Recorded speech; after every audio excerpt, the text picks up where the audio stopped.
So my lesson is hope brings God into the fight. And I know previously you've talked about hope, and it's probably in a slightly different variation of hope than I'm going to talk about today. Caden, I know, talked about hope as in a desire, what we want, but there's also to hope in something. What does it mean? Who knows what it means to hope in something? Anyone? Yep. To believe in something? Yep. Yep. To have faith in something? That's right. So I'm going to talk about what it means to have hope in God. And when I think of hope, I like to think if you put your hope in something, you're putting your trust in that thing. So it's more of a verb than just a desire or what you want. So when I say trust throughout this lesson, think that's what I'm putting my hope into. That's what we're putting our hope into. So, as we talked about, trust means to believe or have confidence in. So, what are some things or some people that we trust today? Anyone? Anyone? Yep. Donald Trump. Okay, some of us trust Donald Trump. Yep. Your parents. Okay, so to truly trust something, how do we show trust? How do we show trust for someone? How do we show through our actions, right? It's one thing to say, yeah, I trust my parents. It's another thing for you to actually trust them and show that you're trusting them through their actions. So parents, why do we trust them, right? We trust them because they provide for us, they keep us safe. And how do we show them that we do trust them? We take their advice. We listen to them, and whether you guys believe it or not, if you're disobeying your parents, you're showing your parents that you don't trust them, that you think that you know better than them. So just keep that in mind when we want to show those actions to people that we trust. What about friends, right? Do we trust some of our friends? Yeah, so why do we trust our friends? For what reason do we trust our friends? Yep. Yeah, because they're with us, yep. And they pick us up when we're down, right? And if we have trustworthy friends, we should be able to put our trust in them. And how do we show that we trust them? We do the same for them, right? We pick them up when they fall. We encourage them. We're there to celebrate when they have something to celebrate. What about government? Who here trusts the government? Who doesn't trust the government at all? Okay, I see some hands. Okay, Chandler, so if we don't trust the government at all, do you have a wallet right now on you? Do you have any US dollar bills in there? No? Do you have it home? You may say that you don't trust the government at all, but if you're carrying US dollar bills, you're trusting the government, right? You're showing that trust because by you carrying those US dollar bills, you're showing that, yeah, I believe that the government's going to ensure that someone accepts this dollar bill and then I can buy things with it, right? What about teachers? Sometimes we trust our teachers. Sometimes we trust them more than we should. We have to be careful about who we trust because some teachers teach things that are wrong. Some teach that are right. We have to keep a thoughtful mind about that, right? What about teammates? Do we all trust our teammates on our teams? Yeah, Mikey, how do you trust your teammates? Yeah, well, that's true, and that's another thing. You have to be able to trust yourself as well. You have to be able to trust yourself to put yourself in situations and know that you can get yourself out of those situations, right? We trust our teammates because we trust them that they will execute and help us win against another team. And how do we do that? We pass them the ball. We encourage them. And finally, who do we trust? Most importantly, we trust God, right? And why do we trust God? We trust Him because He created us and He sent His Son on the cross to die for us for our sins, right? Now, how do we show God that we trust Him? Yep. You read the Bible, yep. Pray, yep. Yeah, we show God that we trust Him by keeping His commandments, right, guys? It's one thing, again, it's one thing to say, yeah, I trust God. It's another thing to show God that you trust him through your actions, okay? So now I'm going to go through a story in the Bible, and then after that, and the story in the Bible is going to be showing what can happen if we do trust God, the good things that happen if we do trust God. And then I'm going to go through a story and show what happens when man loses their trust in God and loses their hope in God. All right? So if you would, please turn to Joshua, the book of Joshua with me. We're not going to read this word for word because we don't have the time for it, but I'm going to give a brief summary, and we're going to go through Joshua chapter 1 through 10, basically. So, who was Joshua? After Moses died, God instructs Joshua to lead the Israelites to the promised land, okay? And to do so, to reach Canaan, there had to be many nations that the Israelites overtook. And if we turn to Joshua 1:16, it says, And they answered Joshua, saying, All that thou commandest us we will do, and whithersoever thou sendest us we will go. So here in this verse, the Israelites are saying, Joshua, we trust you. Whatever you say that we should do, we trust that you have our best interests in mind, and we're going to do that.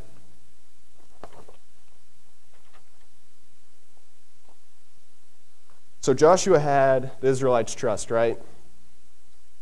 Now, in chapter 2, Joshua sent some spies into Jericho, and the Israelites needed to overtake Jericho to get to Canaan.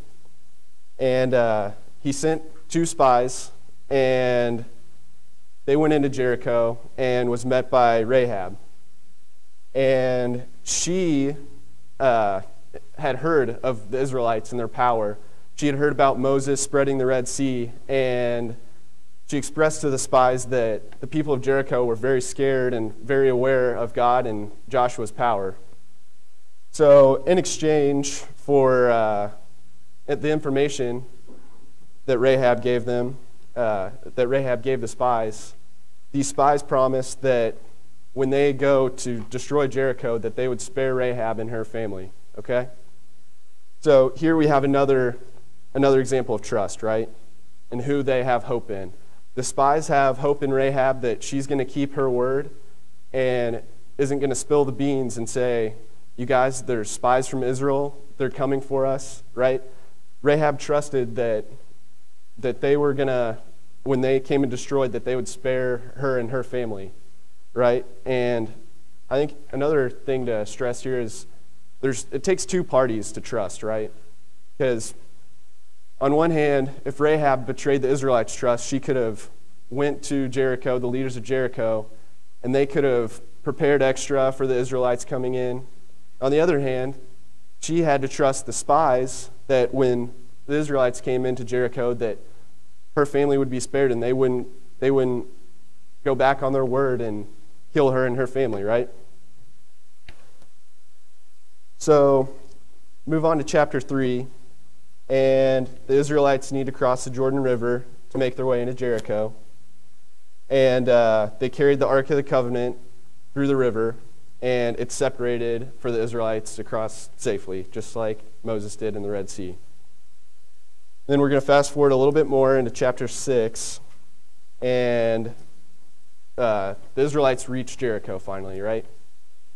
And no one can go in or out of the city. It's sealed up. Now, at this point, God instructed Joshua to do the following. He said, I want the Israelites to march around the city 1 time each day for 6 days. And I want 7 priests to play 7 trumpets as you march around the city. And on the 7th day, you're going to march around 7 times. Don't say a word, just in quietness. And on the 7th day, you're going to shout, and the walls of Jericho are going to come down. And what level of trust would the Israelites had to have had to do this, right? I mean, Jericho, it's not a small city. You're marching around an entire city. You're going to have some trust in God that if you do your part, that he's going to hold up on his part and that the walls will fall down, right? How many of you play sports here? How many play sports? Okay, a good deal of you. What would you guys do if you showed up for a game on Saturday and your coach said, all right, guys, we got a tough game.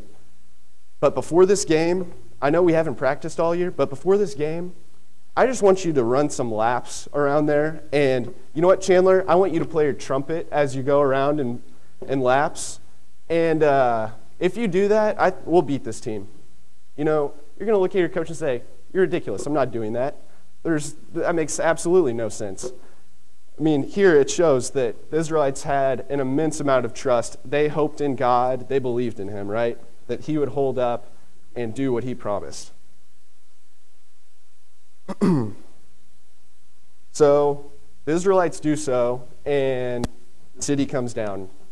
The walls come down, and they overtake the city. And it's also important that God also, in addition to the marching, had another instruction to the Israelites. He instructed, slay the city, overtake it, but do not take of any treasures that you find there. You leave that for God. And so what do the Israelites do? They overtake the city, and they move on to the next city. All right? So Joshua now has his sights on Ai. So he sent a couple more spies into Ai, and the men reported back to Joshua and said, it's going to be easily overtaken. We'll need to send a couple thousand soldiers. So Joshua sent 3,000 men, and they ended up having to retreat because their men were being slain. And Joshua went to God and said, God, why have you betrayed me? We put your faith in you, and you didn't hold up. We're being slain as we're trying to defeat Ai. And God went back and said, the Israelites have sinned against God. So Joshua went unto the Israelites, and he ended up finding Achan. And Achan ended up admitting that during the siege of Jericho, he stole what was not his. He took those treasures that were supposed to be left there for God. He ended up taking 200 shekels of silver, 50 shekels of gold, and a Babylonian garment. And I looked around, and that's anywhere estimated worth about $5,000 to $20,000 in today's. So that's what he took that wasn't his.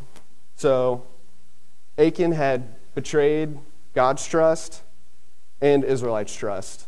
So to do right, the Israelites, knowing that they could no longer trust Achan, stoned him and his family to death. So it's important that we look at that, you guys.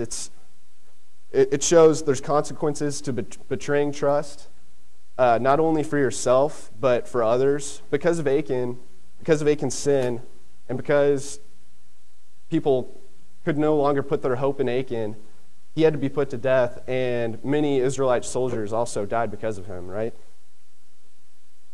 So in chapter 8, after Achan is stoned to death, God reassures Joshua that Ai will now be delivered unto the Israelites. And it was. And if we turn to Joshua chapter 8, verses 18.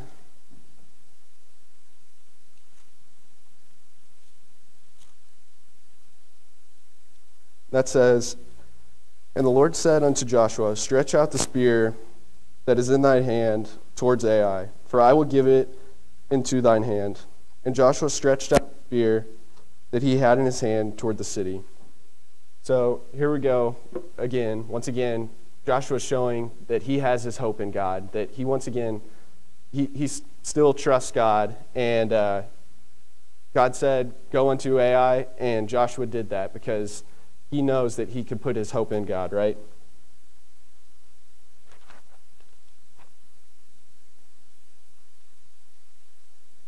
And if we fast forward through 9 and 10, I won't go over those in as much detail, but God, he helped the Israelites defeat many more nations, right? At one battle, God ended up helping the Israelites defeat their enemy by throwing rocks from the sky onto the enemy. That's pretty amazing. It's a miracle, obviously, and it shows why what can happen when you put your faith in God rather than man, right? In another instance, Joshua asked God to hold the sun in the sky for another day to give them more time to defeat their enemy, and God did so. I mean, that's amazing, you guys. For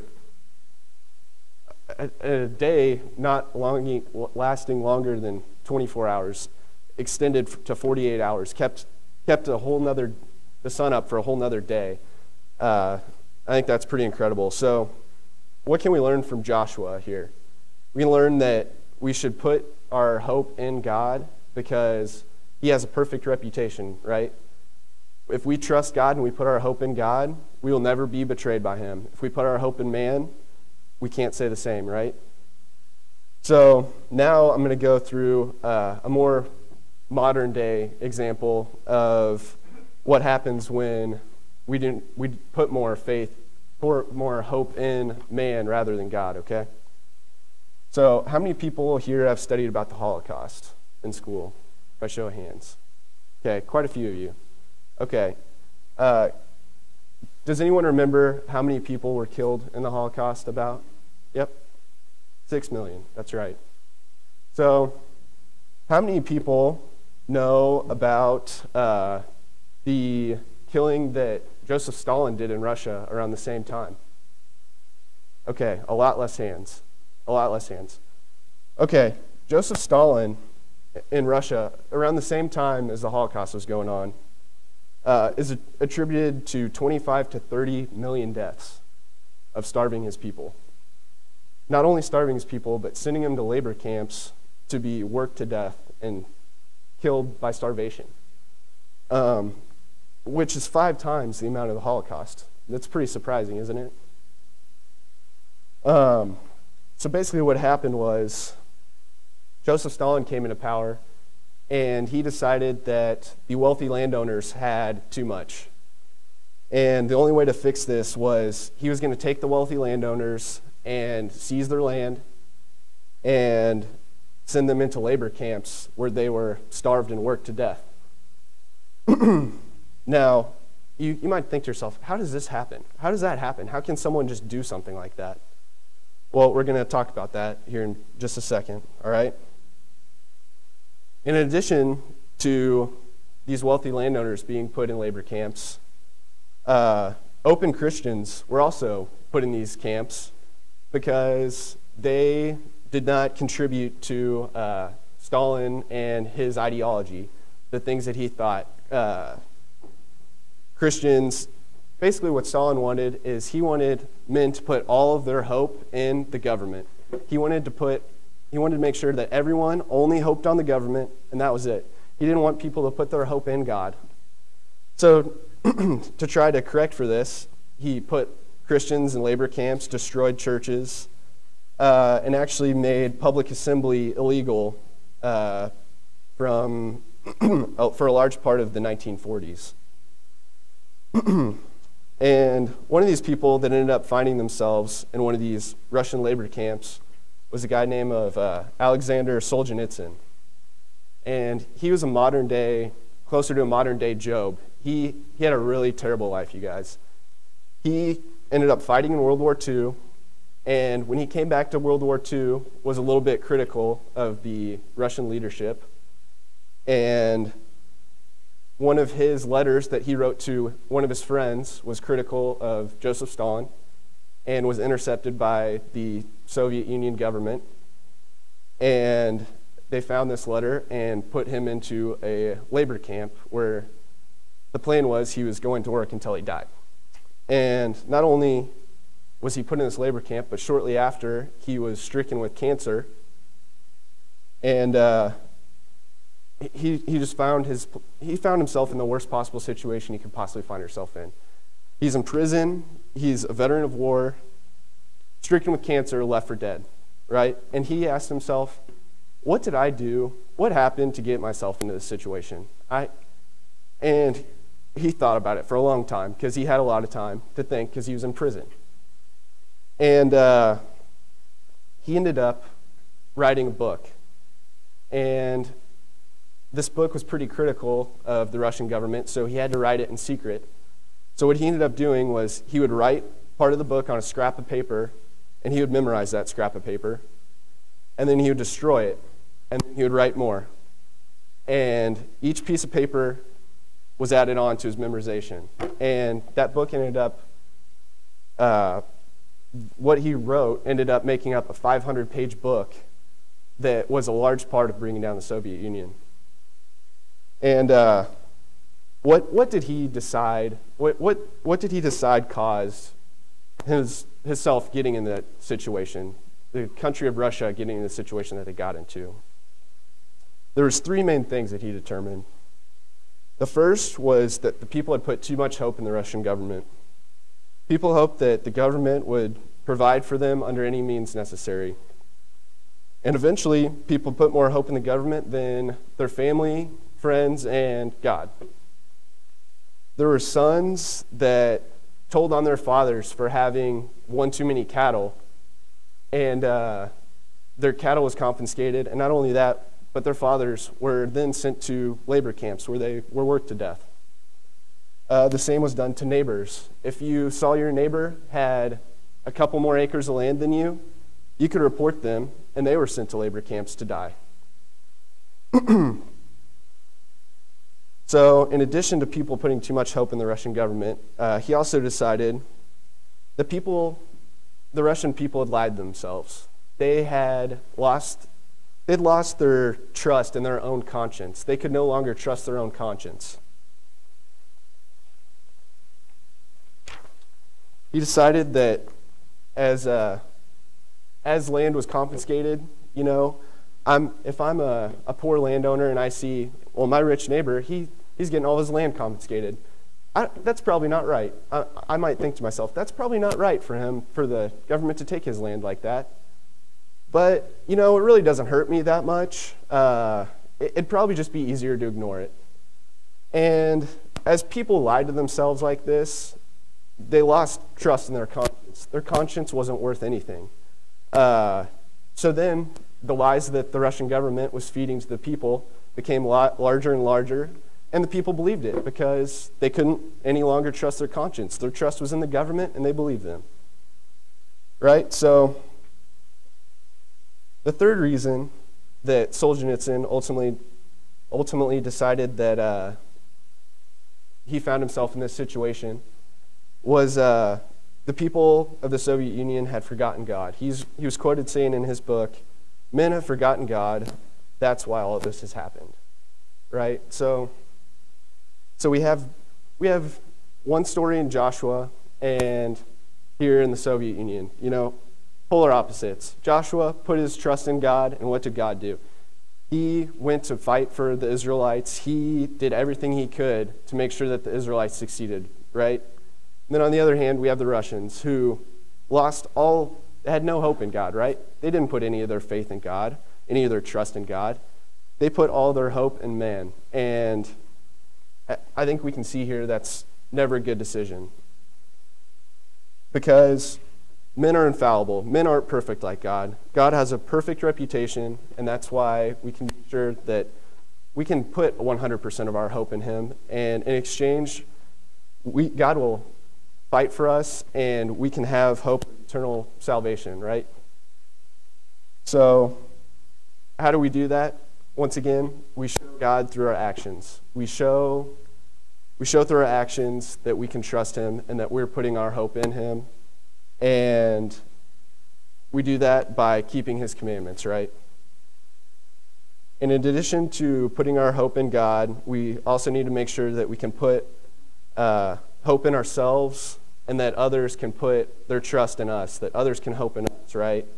So we need to make sure that our actions show that we're being trustworthy, that we're a person that can be trusted, and that we can trust our own conscience, right? And I hope that you guys learned something today and that your lives can improve because of it, and so that you all can see what an important trait trust is and who that we can put our hope into and that others can put hope in us. Thank you.